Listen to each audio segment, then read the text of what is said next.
Y'all ready?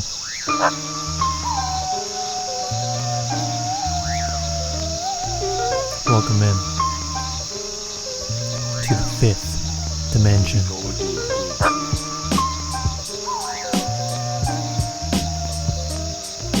Hollywood Zen conversation with Tom Bergeron.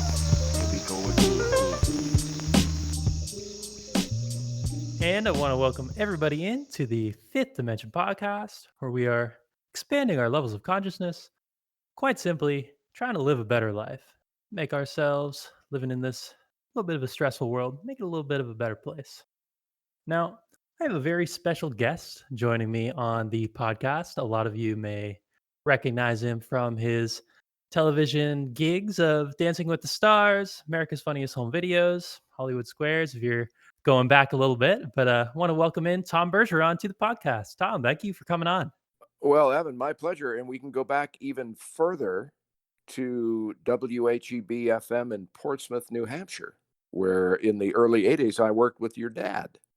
Yes, absolutely. That early radio connection. It's funny how it almost comes full circle today. If you Absolutely. Do you want to? I actually wanted to start by talking out about that. I mean, most of the listeners who are tuning in wouldn't know that off the top of their head. Obviously, I'm sure you weren't a household name in your WHEB days. Maybe to the loyal Portsmouth listeners we have listening in on the show. But do you want to talk a little bit about that connection going back to WHEB? Sort of Sure, sure. those just, I guess, reminisce on those days a little bit. You got any favorite memories from it?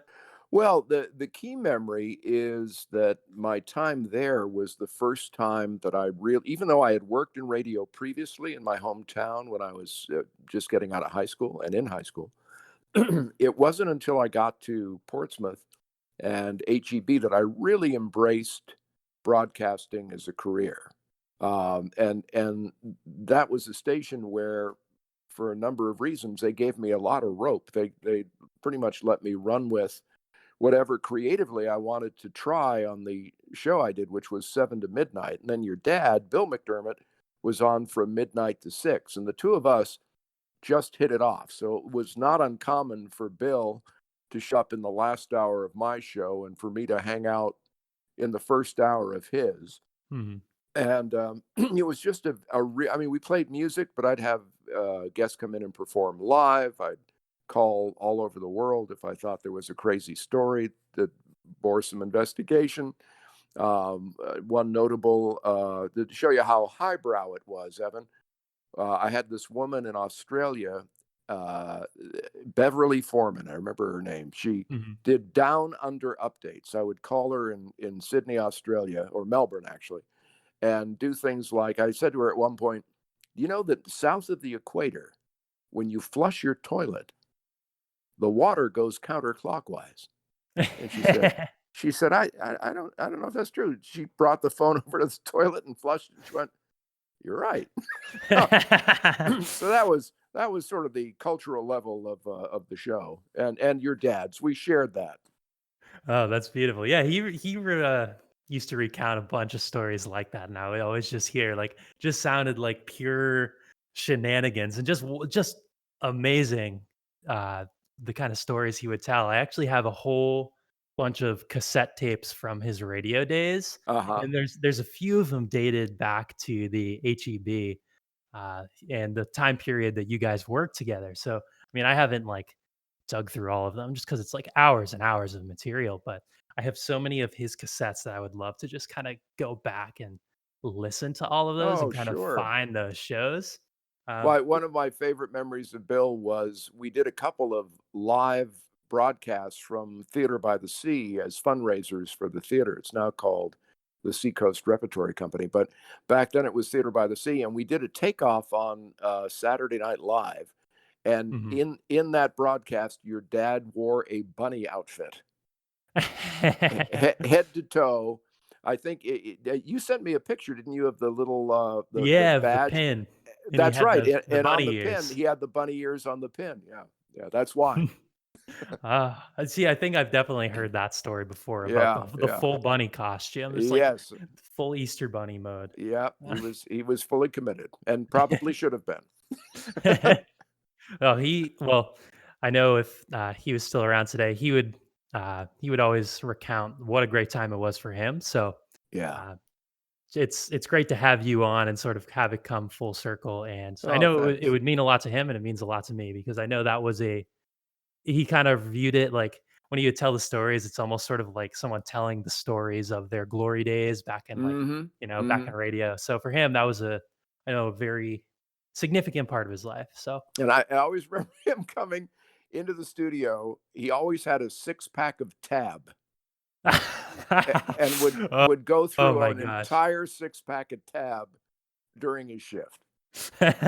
He drank Tab until they stopped selling it, and I believe it was probably at like 2000. I think it was like 2008, 2009 is Yeah, when he yeah, switched to Diet Pepsi because yeah, they took Tab off the grudgingly, right? shelves. Oh, yeah, he's like, "Ah," then he would always say, "Alright, I'm on a diet now, I'm getting the Diet Pepsi." But, yeah, you kinda talked about WHEB being sort of the first chance to express yourself creatively in a Yeah, sense. Do you yeah. wanna kinda go more into that? I know you did a little bit of radio earlier on. I mean, I did end up reading, your book Oh, okay. in preparation for this conversation, and it was really enjoyable, it was really funny. Uh, Thank you. but do you wanna talk a little bit about what was it about WHEB that they let you do creatively, and sort of would you find that's sort of the most important, part that you've found when pursuing, later opportunities and things that came, uh, down the line after WHEB? Yeah, absolutely. I think part of the reason that I waited until getting there to really embrace broadcasting is that it came a little too easy for me in high school, in that I got a part-time job while I was still a senior in high school at the local radio station. So I think to some extent I didn't appreciate what I had then. Mhm, When I left radio and worked in some theater groups and, took the odd job here or there and realized how lousy I'd be as an entrepreneur, it was when I got back to HEB. And the first thing they let me do, actually, that they encouraged me to do, I wanted to hitchhike across country mhm, and do a radio series and hitchhike, standard way, thumb out side of the road, hitchhike with mhm, private pilots at airports, and did that for 5 weeks. And I did 3 reports a week, and they paid my airfare coming back from San Francisco. But that was the start of our relationship. Cliff Taylor was the general manager there, and mhm, I think we both found in each other a kind of creative click in that he thought, okay, this kid's instincts are pretty good. We have yeah, a show from 7 to midnight now that the guy's leaving and there's an opening. This was after I got back from that trip across country. And let's put Tom in there. mhm, And the show hadn't done that well in the ratings. So really they had little to lose by letting me experiment. And to some extent I stayed to format, but rapidly began to vary from that and mhm, follow my own instincts, which was, all right, we're on at night. People are probably, second or third shift workers who are listening or whatever. Let's make them laugh. Let's have fun. right, And so that turned into the show that it became. But it really was being in an environment where it was encouraged. I remember one time Cliff calling me into his office, and he said the show it sounds great, people are loving it, but you got to know that your long distance phone bills are starting to outpace the ad revenue that we're bringing in for the show. So if on a given night there's a funny potential call in Beijing and another one in Somersworth, New Hampshire, can you call Somersworth? It's just a lot cheaper. That makes sense, that makes sense. Yeah, yeah, So with, like, creativity, I think a lot of people sort of get stuck in, I guess you could say, jobs or positions. They don't really get an opportunity to pursue sort of a creative passion. And I mean, that's right. sort of what I'm doing with this podcast. Like it's not a money making podcast. I'm just sort of doing it with my own, you know, the radio background in my family. No, I'm going to pursue a creative passion of mine. So Sure. I would with with reading your book, I think creativity kind of directly correlates to more mindful living because you kind of find your own creative passions through gaining inner mindful awareness and That's very true, and as you know now from reading the book, it's really kind of a covert book about meditation.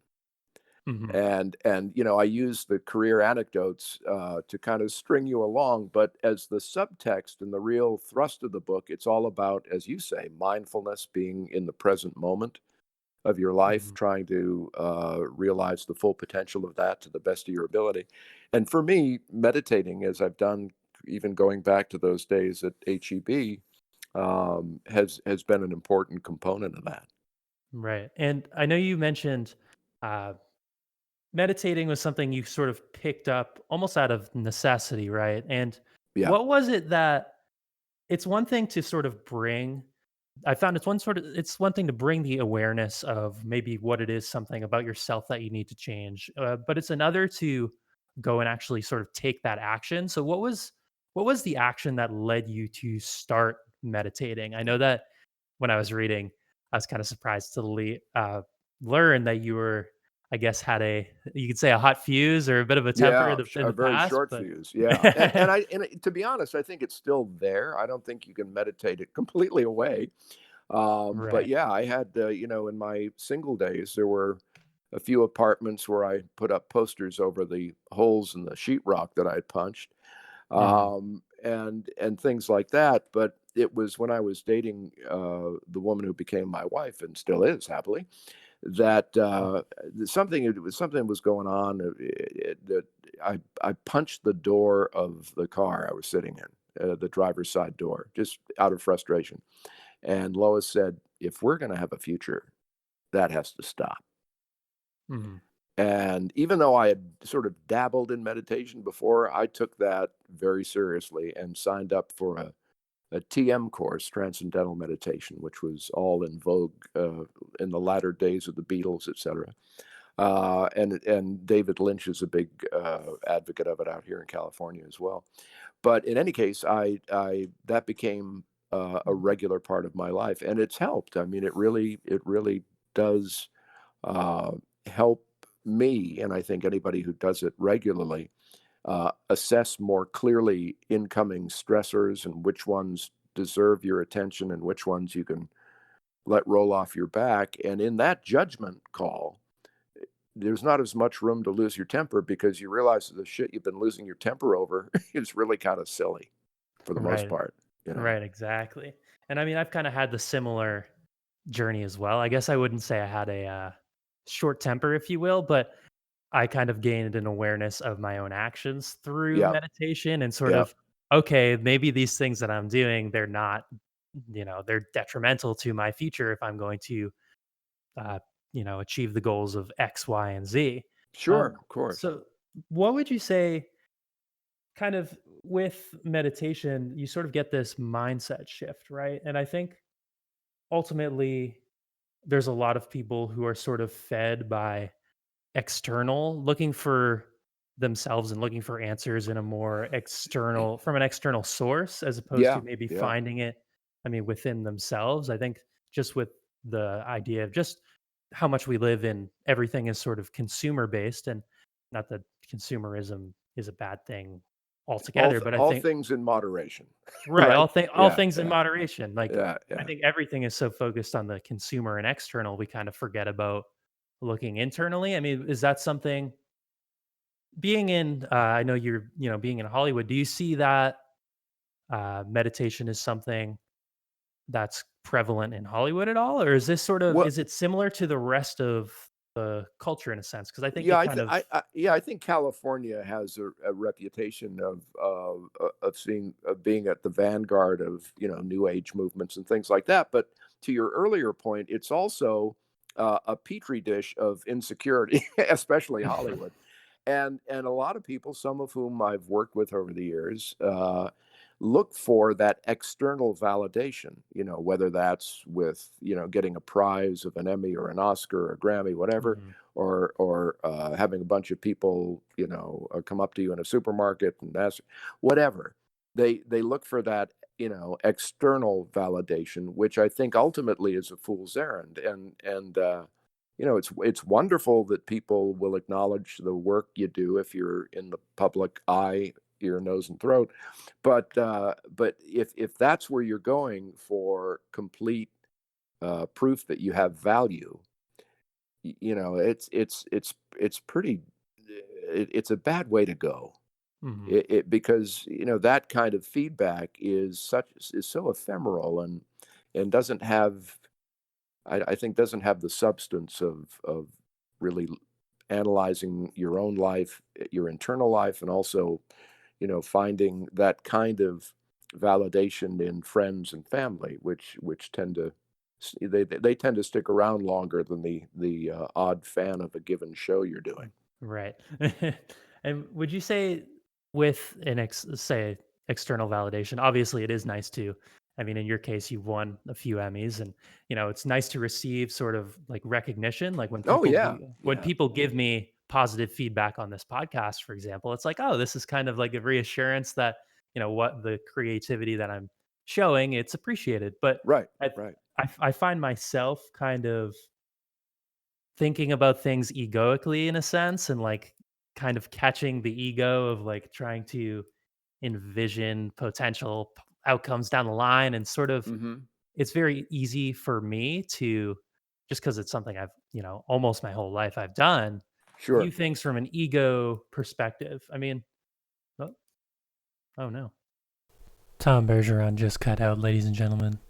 21st century technology. Give us a moment. Hey, I That don't I know. lost I lost you there. Where it dropped out on my cell, you were talking about the involvement of your ego in the podcast, and what I was about to say was that's not a bad thing as long as we said earlier, moderation in all things. I mean, I I look at my career, and even though it's sort of turned out in many ways different than I expected, to the better, but I see my ego as being almost rocket fuel for it. It kept me Mhm, thinking about where are the next opportunities. How do I do the best with what I'm doing right now? How do I optimize this to get to, I might want to go there. I might want to go there. So to that extent, I don't think that ego is a bad thing. I think that it can be, as long as it doesn't become the guiding force, it can certainly mhm. be almost an internal GPS at times. No, absolutely. Would you say it sort of took a long time to find this balance for you? I mean, just because I think you're right, there is just finding that balance is sort of ultimately what's most difficult, and the ego Yeah. can sort of guide you in the right direction. But for me in the podcast, I always try and bring it back to, all right, what are my intentions? What are my, Mhm. drives and Mhm. motivations? But what sort of experiences would you say you've had in terms of where you might have needed to check the ego in place, and what sort of have you learned about finding the necessity for balance? Yeah, well, the thing that just popped into my head when you were asking that question, there was that when I first started in Boston television at WBZ years ago, I think 81, I started working there part-time. So I was doing the HEB show in New Hampshire and then traveling to Boston to host part-time different formats. And I was looking at some of the other people on air talent in the building, and to give you a technical term, they were acting like assholes. And I thought, because I was kind of new to that area, I thought, well, maybe I need to be a little bit more demanding or difficult. Or I mean, it was. I look back at it now as being such a ridiculous strategy, but for a bit of time, I was a bit of a prick there Mm, until one of my bosses called me in and said, "Hey, well, what's going on? What are you doing? mhm. Why are you behaving like this? I mean, it's giving you a bad rep here. It doesn't feel like it's your core personality." And he kind of called me out on it, and I went back to being myself and letting the assholes do their own thing. and And so that was, that was one case where my ego went down a detour, which was not the greatest. Right. And I think once you kind of find that balance, you kind of are more able to embrace the true self and true personality. I guess it is kind of easy Hmm. to just, you see those other, the people you're working with being assholes is working for them. So it's like, oh, let me Yeah, try that as well. But then exactly. you kind of find it's like, okay, maybe that's what their thing is. I'm gonna do my own thing and my own personality. Yeah, Would it's a lot of work being an asshole. It really is. At it, least it was it for me. is. I just found it exhausting. I definitely agree. It's much easier to like try and live in a place of just like love and openness, being like, all right, just going with the flow of things. Right, And right. I even taught my daughters when they were first starting to drive. And we they grew up in Connecticut and in Greenwich, and there are a lot of Type A personalities in that Mhm. town. And I said, when you're driving, don't let other people's crazy behavior uh, trigger you. Mhm. Think of them as squirrels. Do you get mad at a squirrel when it's like in the road, it doesn't know which way to go and it's freaking out? And no, it's kind of cute. So think of them as squirrels. They're not people cutting you off in traffic or on your bumper beeping at you. They're just crazy little squirrel. And both of my daughters at separate times said, that squirrel thing works. I don't get as angry as I used to. Absolutely. And ultimately, what other people are doing, it's usually never personal, especially like when you're driving. Like it's not a person, someone honks Of your course horn at not. you. Yeah, yeah. They're maybe you took an extra second too long at that new flashing green light, but Right, right, that horn, it's not a personal attack on your, character. So, right. um, Yeah, I've but often thought, with all the improvements in automobiles, there should be different horns for different messages because every horn sounds the same. It sounds rude. If you had a horn that said, absolutely. the lights change, beep, beep, just a little bit, Right. a gentler version. Everybody just needs to install like a Prius horn because those There those you go. horns Yeah, those horns are yeah. not intimidating. I don't No, even honk.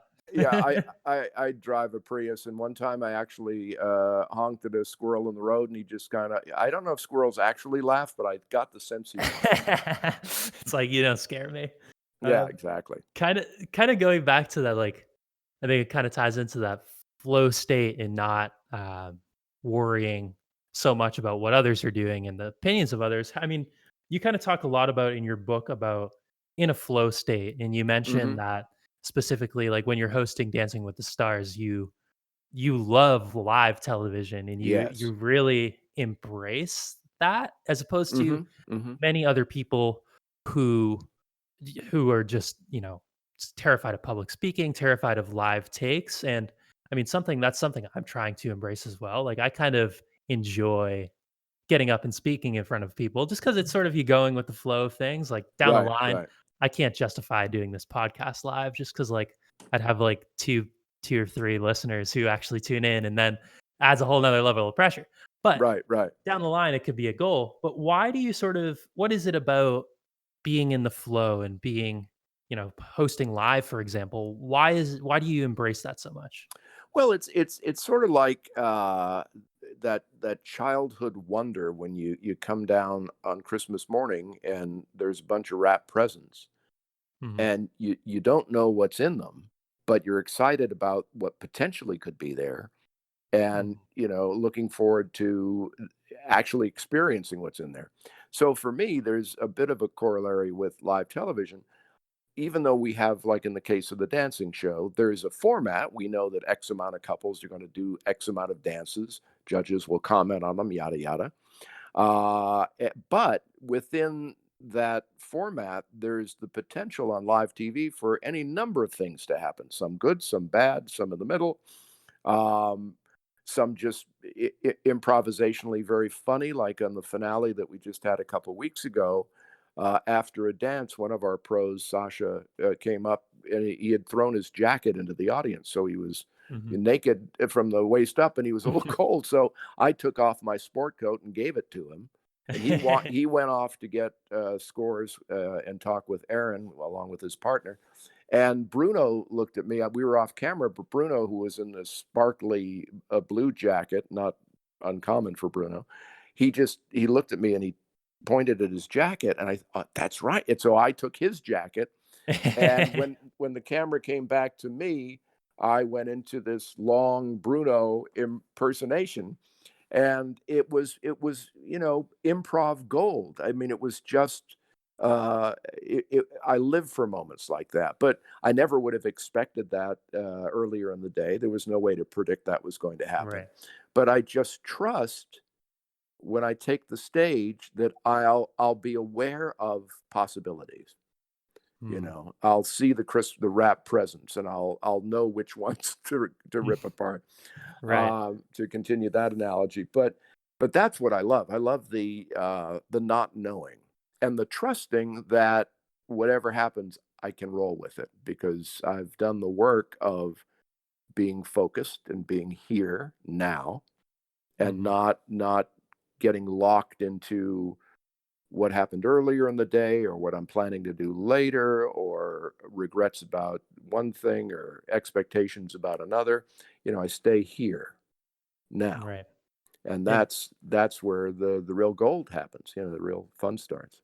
absolutely. And it's nice to hear you say you embrace sort of that unknown portion of it, because I think a lot of people are we're sort of taught that the unknown is sort of scary, and it's not necessarily something to relish being in. Like, we're all very complicit with being comfortable, which is being comfortable is not necessarily a bad thing, but it kind of not embracing that unknown almost sort of limits us in what we're able to, I think, pursue and accomplish. And I think with live television, you sort of have to embrace that unknown. I heard an analogy the other day.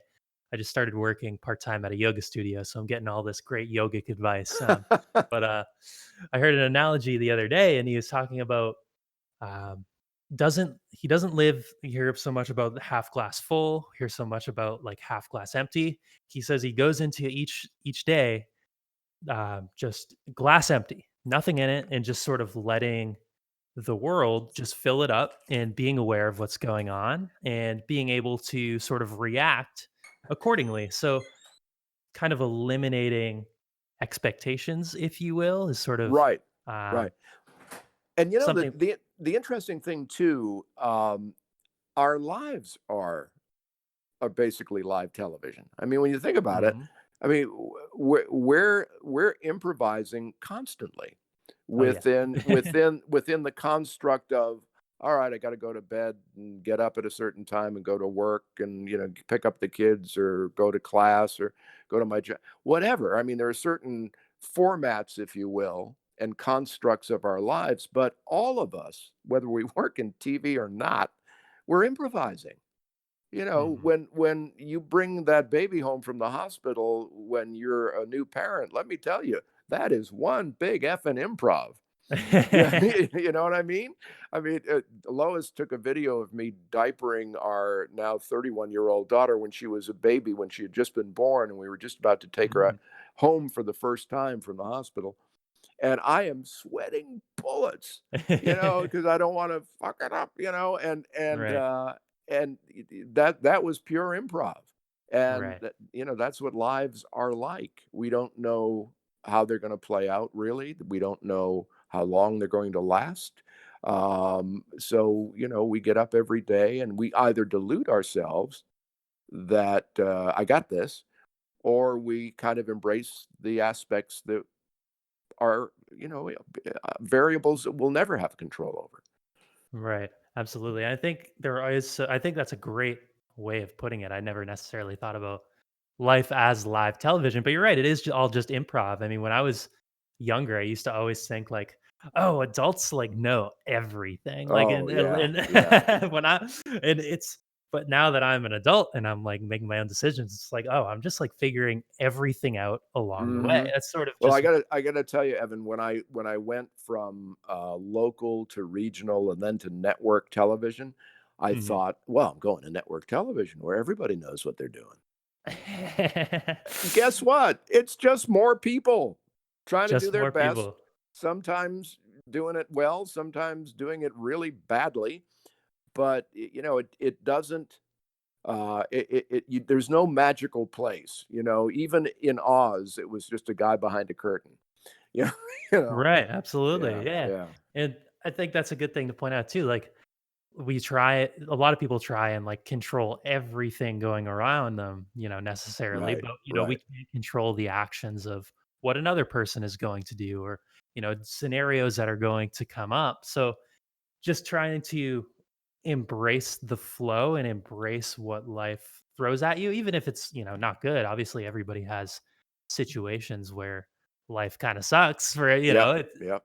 but just trying to bring an awareness that, okay, whatever happens, I'm going to respond accordingly. I mean, I think that's kind of relating to mindfulness too, just in the sense that it's sort of it's a forever journey. I've kind of Yeah, realized there is no end point, if you will. And I'm sure kind of want to ask you about that. Like with, your meditation practice and when you started, did you sort of see that as there's going to be this time when I'm this enlightened guru and everything will be fixed. But as I've gone along on mine, it's sort of just like, oh, I'm just trying to continue to better myself and learning more about myself. I mean, so yeah. I think it would be almost a comic contradiction to be employing a technique or a practice that's designed to keep you in the present moment, and then start focusing on where it might lead you.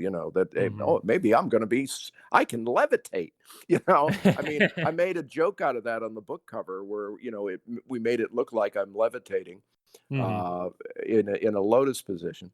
But yeah, so I never did. I always thought of the practice of meditation as doing for me exactly what it's supposed to, which is to build that mental muscle to keep me here.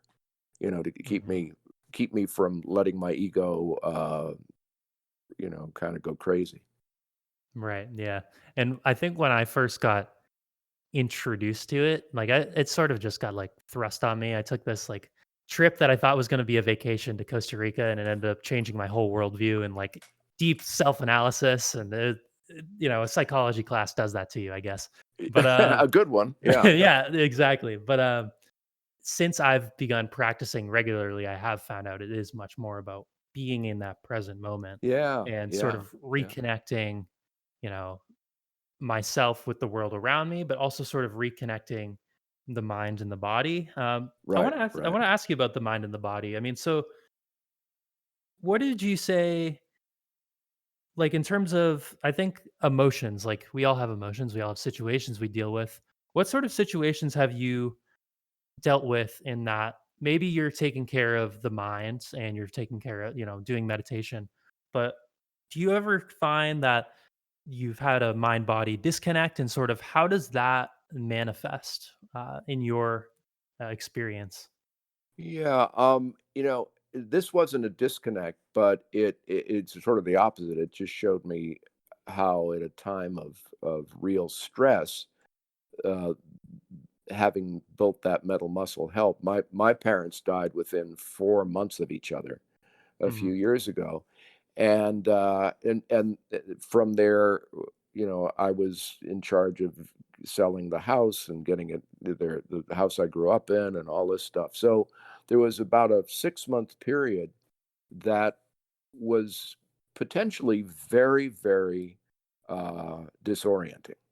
Mhm. And while that's true to a degree, I really felt that I was able to be available to particularly my dad, who I would do the show in California, get on a red eye, fly to Boston, then go to Haverhill, my hometown, where he was in hospice, and Mhm. spend as much time as I could with him, and then fly back to do the show. So there was, on the surface, this strange, discordant. I'm a grieving son for most of the week, or trying to be supportive in the midst of grief, because he had a remarkable sense of humor and lightness, actually, which Mhm. surprised me until the end. And then go back and be this that guy on television. But knowing he'd watch the show and all that. So the meditation actually helped. I'm trying to think of a time when there was a real disconnect, and I'm sure. Well, there was a period of time, and I wrote about it actually, where I was suffering real severe back spasms, Hmm. and to me, that was a disconnect where I wasn't owning up to how difficult it was for me to be away from Lois and the girls because I would fly to California and do at that time Hollywood Squares and then the early years of America's Funniest Videos. And after 9/11, I wasn't flying as much because for a period of time we were all freaked out about it. Hmm. And I started getting periodic like back spasms. There was nothing structurally wrong. It was all muscle and it was all a stress reaction. So even though I was still meditating, I was I was pretending that I wasn't owning that I was sad about something, which was being away from my Hmm. family a lot. And my body wasn't having it. My body was saying, "Look, if you're not going to pay attention to it, we'll make you pay attention to it." Right. Uh, Absolutely. so, so that was a bit of a fascinating disconnect where my body ultimately uh, decided to bitch slap me. And would you say it got better, or like it once you Yeah. Oh, yeah. actually dealt with Yeah. that emotion? Absolutely. And I even write about that about how ultimately I came to realize what it was, and rather comically came to get get ahead of it. But yeah, Mhm. I haven't had a back spasm in God years now. Oh, okay. So, would you say it's like easy to for you at this point with, how long you've been meditating and, all your experience, it's easier for you to kind of see what it is, situations in particular or events that happen that sort of triggers things like that Mm-hmm. could eventually lead to like that disconnect or sort of Mm-hmm. um Yeah. like for me, I'm still kind of learning about what is it that's, which with accumulation, maybe it's not in the moment, the small thing might not be overwhelming, but if it's an accumulation of, events or things, Right. what so are you would you say you're at a point where you can kind of yourself well enough to know those triggers and know how to prevent things like back Yeah, spasms? I think to a large degree, but I also know enough not to get too cocky. That, that I'd best not think I've got it all figured out because that's when, some other surprise will happen. So, yeah, I think I'm 64 now, so, I've been paying attention, so I'm aware of a good number of triggers and avoid them and have learned to, adapt to some that I can't avoid, but, yeah, I would never go so far as to say, "Well, I got this licked." Because Right, right. that's when life surprises you. That's when the ego nourishment comes in Well, that's again. right. Yeah, there you go. Yeah. Just ego always looking to find a way to come back in and make Mhm. itself known a little bit. Right, Um, right. I want to ask you. I mean, kind of with the ego, I think you can kind of relate it to a fear of failure, if you will, too. Like, so I want to ask you, like, failure is inevitable regardless of whether you're in Hollywood, whether you're working, at Dunkin' Donuts. Like, it's whatever end of the spectrum you're on. You're sort of there's failure is there. It's going to Mhm. happen Mhm. in any sort of situation. How do you cope with failure? Like, not fret about the possibility of it happening. Well, I think that there's a certain inevitability to it. Anytime you take chances, you risk failure. But I'm not really plugging the book, but since you brought it up, the penultimate chapter, second to last chapter, is about a real disaster that I was part of. There were the the first time the reality host category was part of the Emmys. Mhm. Somebody got a great idea. Oh, we'll put all the reality hosts together to host the Emmys. And these are friends of mine, but that'd be like herding cats, you know. And my instinct was to say no. I don't think that's a great idea. But it was being aired on ABC, and the person who called me said, "Well, everybody else has agreed." And it's, oh, great. So Mm. I reluctantly agreed, and it was a disaster. It just was badly produced. There was no sense of how to utilize us. It just was a mess. But the very next night, because that was live and Mm. a public disaster, the very next night I had to host the premiere of a new season of Dancing with the Stars. Mm. So if ever there was a test of my saying, well, I meditate so that I can be in the present moment and focus on the now of my life, that was the ultimate test. Can I shake that off, that public humiliation? Mhm. Which, and some of the reviews I excerpted for the book, Yeah. and they're just, devastating reviews. But the very next night, I had to not think of it. I Right. had to focus on the couples, and they were nervous about their first dances, and even my wife had a very sage comment as we were walking to Starbucks before I went to the studio that morning. I said, if a couple has a bad dance, I can say, well, at least you didn't have to host the Emmy. And she goes, don't make it about you. Mm. It's about them. Right. I thought, you know what, you're right. And had I been waiting to use that joke somewhere because it would uh, be about me, I wouldn't have been paying as much attention to them and the now of it. So that was a real stark, vivid example of this stuff can help. This stuff can you can build that mental muscle to the point that uh, you can look like crap one night and look completely in control the next. Right, right. I mean, I resonated with one of the quotes from your book. I wrote it down of it was it's hard to know for sure whether the pile of poop you stand in contains a pony. Um, Right? Yeah, so that's right. Yeah, so I mean, you could kind of view failure. There's a couple different like ways to view failure. Like you kind of almost have to shift the mindset of, oh, I'm failure. I'm not good enough to like, okay, just gonna sort of embrace what happened, move on, yeah, yeah, and but I think that's sort of it. It's much easier said than done, especially for a lot of people. There's all yeah. time high of Right. Well, and because to some extent, we put all our eggs in that basket. If I have a failure, I'm worthless. Well, mhm, no, no, that's just you tried that. Good on you. You gave it a shot, whatever it is. Learn from it. Make the next shot, whatever that is, uh, better because you learned from this. right. And that's the way to think of it. Not as some ego crushing proof that you have no place on this planet, but you know, but as part of the continuing story of your life. And okay, when you skin your knees, that doesn't mean you never get back on the skateboard again. You Right. just, you probably learn from that.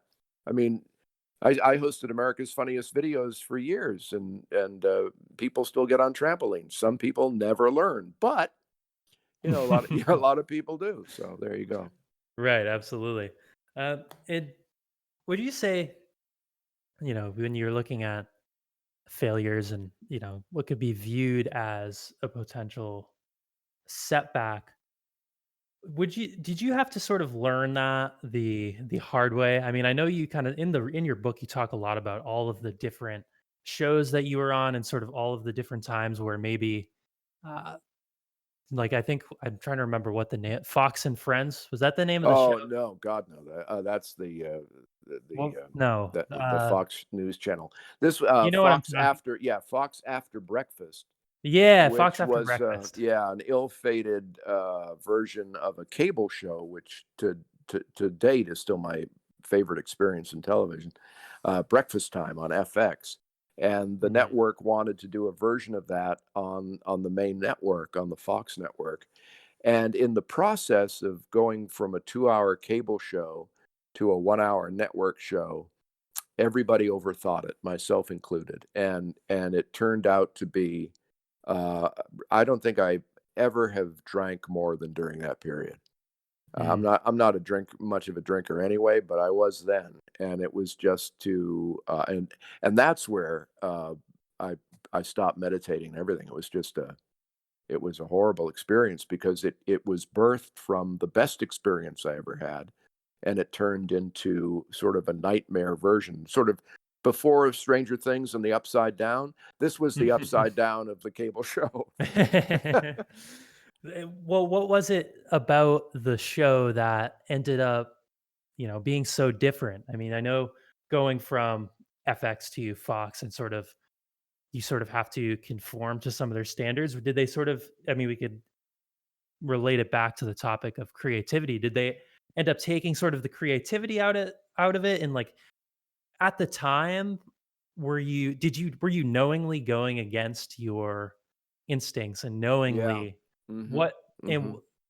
if so, like what was sort of the breaking point in that? Well, there was during the transition, we had been on the air on FX for just under 2 years and signed off in, I think it was March of '96, and then we were gonna come on Fox in June of '96. So we had a few months to figure out how we'd adapt the show and what we'd keep and what we'd not keep. And everybody started to play it too safe. Everybody Mhm, started to, well, our announcer is a little too eccentric, and he was a wonderful, brilliant guy. So why don't we get a more mainstream woman voice in that, and she was very good, but she had none of the eccentricity or the quirkiness of the previous guy, Jim Cocott, and that was one mistake. mhm, Then, just some staffing, issues, the people that I thought were wonderful behind the camera, "Oh, well, we wanna go with this guy because he has more experience in network oh, alright, well, okay." And so incrementally, one decision after another, they painted the apartment set differently, and it looked, I thought, more garishly sitcomish, where it had had a sort of classy kind of patina before. And, so it was like we were taking the soul out of the show one decision at a time. mhm, And by the time we got to air, anybody who had not seen the cable show probably thought, wow, this is innovative. But we knew what we had sacrificed. Phil Kogan, who hosts The Amazing Race now, he was one of our road warriors at the time. And I remember he and I looking at videos of breakfast time in the offices of what then became Fox After Breakfast, and nobody could understand why we were so sad. Of the new people, the new people thought, "Oh, what are what are you guys so upset about?" And we're upset because we left this to do this. mm. Well, and what was the sort of reception around the new show? Was it was like the on-air product affected by Oh the yeah, lack of your oh own yeah, lack yeah. being able to not incorporate your own Yeah, creativity? absolutely. It got worse and worse. The co-host that had worked, Laurie Hibbard, and I had worked so great together on the cable show, and she was let go after a few months on the network show. We actually had a puppet who was like the Greek chorus, was Mhm, inspired by the Big Breakfast in England, and he was hilarious on the cable show, and they let him go. And so all of a mhm, sudden, I have a guest host every week, and some of them became lifelong friends, but it was a very different show. It was, instead of this crazy group of people taking you through your morning, it was, me teaching a new person how to host a talk show every week, and it was becoming much more sort of cut and dried morning television. mhm, Our handheld cameras, became cameras on tripods. Uh, it was bad. I remember standing in that what beautiful 6,500 square foot apartment in the Flatiron district of New York, made for television. Standing there by myself during the Fox After Breakfast time, going, why can't I feel any of the excitement, potential, joy that I felt during the cable years? I'm in the same place, but the soul of it had been sucked out. mm. That makes And sense. I had been part of the problem too. I had acquiesced in areas where I probably should have made a bigger stink. But having said that, yeah, I'm not too displeased with where I am now and how it all played out. So, to another point that I make in the book, and it's not unique to me, other people have made it. You never know in the moment, really, what's Mhm. good luck and bad luck, you know? I Right. mean, you can think, "Oh my god, this is horrible," but, to go back to the poop analogy, there could be fertilizer in there. You could be growing something, you just don't know it yet, you Right. know? Sort of embracing even if it's on the on the outside looks like just a horrible situation, and Yeah, oh, yeah, this went so horribly. And I remember the quote actually, and you kind of refer back to it a lot in the book of, oh, that must have been so horrible. And you're like, maybe, but yeah, right, it's yeah, sort of, right, right, you kind of, it's like, all right, I'm gonna sort of embrace what happens. But I think it's easy. I've met a lot of people too, especially my age. I think a lot of the younger generation now really, they're afraid of those failure moments and those what could be viewed as a setback, and right. don't look for that sort of, the fertilizer in the poop, because Yeah, it's because it's easy to sort of define oneself based off of a failure, and not yeah, yeah, not not analyze from it, not learn from and it. I gotta say, I think, I'm glad I didn't have to deal with coming up, social media, which, now I'll use it to promote shows Mhm. that I'm doing.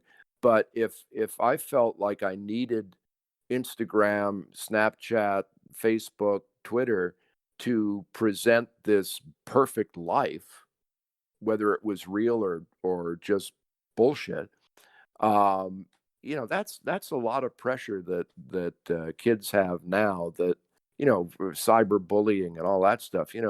Back when I was growing up, you had to bully in person. You had to show up. Right. Yeah. You couldn't do it, while you're scratching your shorts in your parents' basement. You had to show up and bully. Right, exactly. Those were You can the good old days of bullying, Evan. Yeah, I mean, you can't just nowadays, you can just type anything you want on Yeah, a yeah. keyboard, and it'll go to, I mean, if you post it in the right place, it could go to a million people, it's sort That's of, right. That's right. it's there, it doesn't need to be a in-person direct action. And I myself, like, I deleted Facebook. I've sort of have had to really analyze my own social media usage, because it's like, okay, a lot of the reasons I'm using it is for it's negatively impacting me. It's maybe, maybe Right, right. I'm I'm pitting myself up against other people and how many likes they're getting on their profiles, Exactly, exactly. and it's sort of just such this horrific cycle. It's brutal. But I also see the sort of the positive potentials of social media, and Mhm, the mhm. global connectivity, and like Yep, just being able to reach somebody on the other side of the planet, that maybe someone who lives in India. The guy I interviewed yesterday, he was in India, and it's like, I could call him up and boom, he's like, we're talking to each other because of this technology. So there's right, right. such positives and negatives that come from it. But I think with the mindset that we have of just consuming, it's sort of, we kind of consume on social media too. But And we'll adapt. I think, you go back to, they were telling stories in caves originally, and then, someone learned how to write, and then suddenly someone invents paper, and there are newspapers, and then, fast forward to radio, and then and there's always stuff that we have to new technologies that can seem very jarring and chaotic, that we over time, hopefully, knock wood, adapt to and find the productive uses of them. And it doesn't necessarily tear us apart, it just redefines us a little bit. Right, absolutely. And social media being so new, like it's brand, I Right. mean, what was, I think Facebook like 12 years old or something Yeah. like that, Yeah. but Yeah. it in that such short span of time, it's become this like massive part of everybody's lives. So I am interested to see sort of, where it will be 10 years from now, and sort of how it continues to evolve, because Right. Right. there's there's no obviously there's no going back on these technologies. Like it's a part of our society and it brings a lot of good. It's just I do think there is sort of with it being so new, I think we can kind of forget that all right, we're still in the early stages of it. Mhm, We can mhm, kind of learn to hone in on it, see what the positives of it are, and kind of learn as we go along. But I think that kind of directly relates to mindfulness in a sense too. I've noticed that mindfulness and meditation. I mean, obviously, it's been around for thousands of years, so it's not something that's new. But I've encountered some people who want to call it sort of like a fad, if you will, or sort of mhm. want to.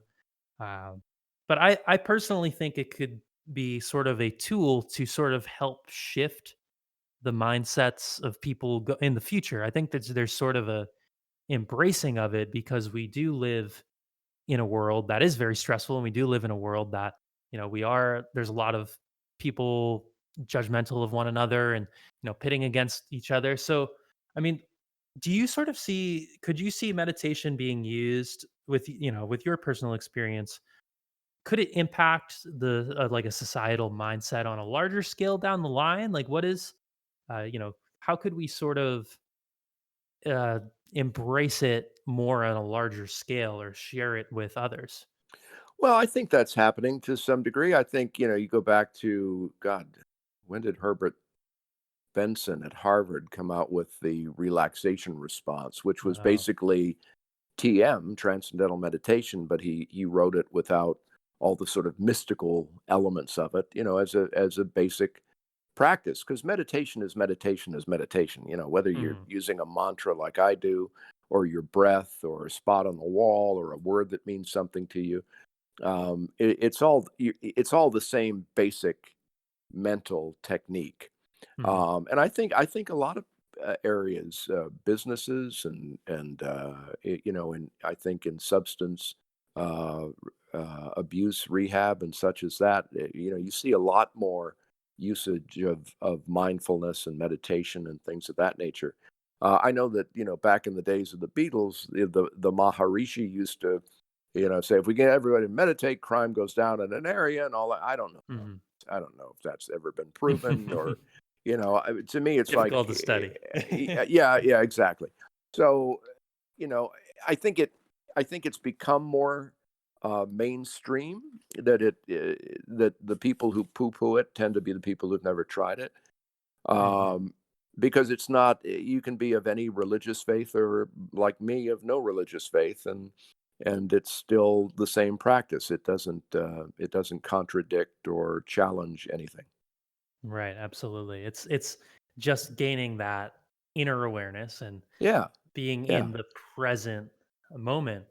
And I myself agree with you completely. I come from a teaching background, so like I have my teaching degree, and I I'd love to explore ways in which it could be implemented in like a classroom setting, for Mhm. example, and like trying to, with like we have things like social media, especially with the youngest generation of kids, they have things that, you know, even the kids now, when I wasn't a kid that long ago, but it's completely different, even the kids I'm working with. So I think meditation and mindfulness, it could be like a way to sort of implement, stress relief and sort of being present and not uh, being so caught up in the, I guess you could say, long term, only focusing on the future and only focusing on like worries and judgments and other things like Yeah, that. But absolutely. I, but I also, I have optimism, but I'm also sort of pessimistic in a sense. I guess I don't want to say pessimistic because I do have optimism, but when I would see it in like a school, for example, when I was working in special ed last year, I do remember being like a para in one of the classes. The teacher for the first like couple weeks tried to implement this like meditation like before every class, and I was like, wow, Mhm. this is great. But it was almost after a couple weeks, I just sort of like gave up on it, and it just Yeah. like sort of disappeared. So I don't think there's a large scale um, push for it necessarily yet. Right, But, I mean, right. maybe that's something that'll come with time, possibly? I mean, is meditation something that you see in the Hollywood industry at all? Is it Yeah, I gaining think traction now? yeah. Well, yeah, I think out here it's more common. I mean, Howard Stern does TM. We talked about that last time I was on the show with him a few years ago when I was pushing the book. Mhm. And Seinfeld does it. George Stephanopoulos on Good Morning America. He and I have talked off camera about TM. He practices that every day. Mhm. So it's demystified a lot. So Yeah. it kind of slides into more widespread use without all of the sort of the weird connotations that used to Mhm. plague it, I think.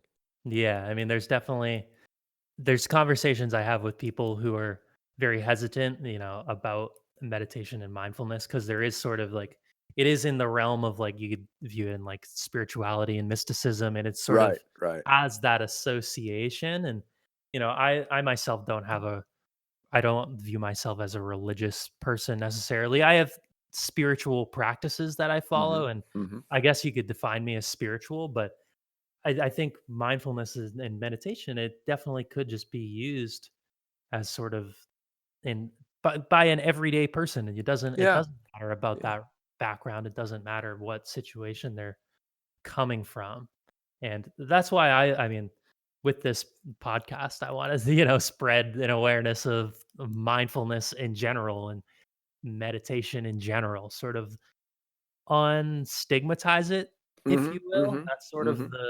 That's sort of the goal, because I do think there is a large stigma around just meditation, and it's it's weird because there definitely shouldn't be, but um, Yeah, yeah.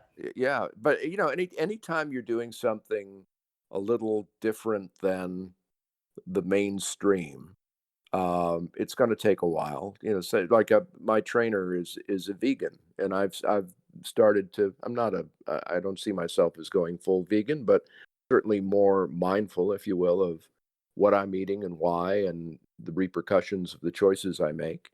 And, Mhm. you say that to, a good number of people, "You're a big." "Oh, yeah. Hey, what are you? You're really weird." You know? And no, not really. It's just something that's, sort of gaining more mainstream appeal, and as it does, it'll bump up against old behavior patterns and beliefs and all that. Mhm. Absolutely. I mean, that's funny you bring that up because I've done the same thing of I'm more mindful of the meat industry, and like I love chicken. Like Yeah, yeah. I could eat chicken for every single meal, and like, it'd be fine. But I've tried to incorporate a more plant-based Yeah, yeah. diet just because I do feel pretty good when I have it, and I love animals, so it's like, do I want to eat that chicken? I don't know. Mhm, But mhm. again, it's like when you do that, it's like someone who also loves chicken might be like, "Oh, wow, that's weird that you're gonna." Right, So right. it's sort of Or necessary to tone out that, judgment of others that they might right, have. right. But yeah, sweet. So we're at about an hour. I don't have any other specific talking points that I wrote down here. Well, we've Uh, covered a lot of territory. Absolutely, absolutely. I mean, is there anything sort of based on where we're at right now? What is your sort of? I mean, this could be on a personal level or maybe on a Yeah. larger scale level. What do you obviously it's about staying in the now and being present in the now, but how I view, like, let's say long-term aspirations and long-term like visions of the future, it's all sort of about like, okay, I have a long-term goal or I have a long-term idea of maybe how something will work, but it's about taking steps in the now to getting there. So Right. what is sort of, maybe with mindfulness and in general and meditation, uh where do you see it going in the future? I mean, we talked about it becoming a little bit more popular. I mean, do you I guess I could ask, do you uh show it to your family members in hopes that it'll get passed down, and Oh, is well, it yeah, my girls meditate. I mean, they've known since they were children that, that's part of who I am, and they've incorporated it to varying degrees in their own lives. But I think, just looking at on a macro level, I'm very concerned about where we are as a society, particularly in this country, with the divisive nature of our discourse, and Hmm. the real concerns that I have about um, the dishonesty and lack of character that's evident at the highest Hmm. pinnacles of power, and I worry about not being able to find our way back from this. Hmm. So while I'm being all mindful and in the present moment, it's not like I have a disregard for concern about where we are socially and where we might be going and where I believe we need to go in order to heal. Right, absolutely. And I definitely feel that sort of sense of urgency as well. You're right. I view sort of uh, individual values a lot of times stem from the higher up of, let's say, power structure, or sort of what sort of Mm. society that they're living in. So with, divisiveness, and with the, I won't name any names of people at the top, but, with the sort of leaders we have, and it's, I do worry about people Yeah, yeah. gaining their sense of self and their values from what they see and then emulate it. But it also I see it as a unique opportunity as well to sort of shift and reverse that direction, if you will. I Well, think I it's agree. I think that my more optimistic self, and I've said this to my daughters, that if we've learned nothing from this time, it should be how vulnerable democracy is. Hmm, That we can't put it on autopilot. We have to be participants in its nurturing and care, or it won't be around very long. And absolutely. I think you can see the first cracks in that happening over the past few years, and it's really important that we not take it for granted because it'll go away. Absolutely. And yeah, you can kind of see that first uh, step being taken of it potentially going away. We are in a, you know, there's, I don't want to, we're not, obviously not in the level of North Korea or some place like that, obviously, but it is tending towards, is the democratic freedoms we have going to be Right. there 20, Yep. 30, 40 years Yep. from now if we're continuing Exactly. down the cycle that we are. I mean, Right. history tends to, maybe it doesn't repeat itself directly, but it has a lot of common themes, and Mm-hmm. there's so many common themes of it's the democracy slowly, shifting and fading away and turning into sort of a, I don't want to say a totalitarian state, because I don't know if that's where we'll end up, but you sort of get what I'm saying on that. It's Absolutely. very Absolutely. vulnerable, very So vulnerable. it's important that we're, mindful and in the present moment of our lives, but it's also, I think, important that we are present in the lives of our family and neighbors and fellow citizens and all of that. Right. And on that note, I will leave it. Absolutely. But no, yeah, this has been a great time. It's been an honor to have you on and just, have a discussion. And this is the first time I think I've actually gotten to like talk with you. I've heard, countless stories of you and my dad, and Yeah. just it's sort of like been that connection that's always like been right there. And like I know Tom Bergeron, like of who he is, but it's been cool to like get to talk to you and, talk to Well, you about yeah, I conversation. think when I was communicating with you on Instagram, I mean, it was an easy sell for me to say yes to this because I was very fond of your dad and treasure those times that we got to work together. So it Yeah. was really nice to, as you say, bring it full circle. Yeah, absolutely. And anytime you want to hop on, come on back, like you're more than welcome to. It definitely will be. We'll keep the tabs in the future and, see where it goes. So Sounds um, good, Evan.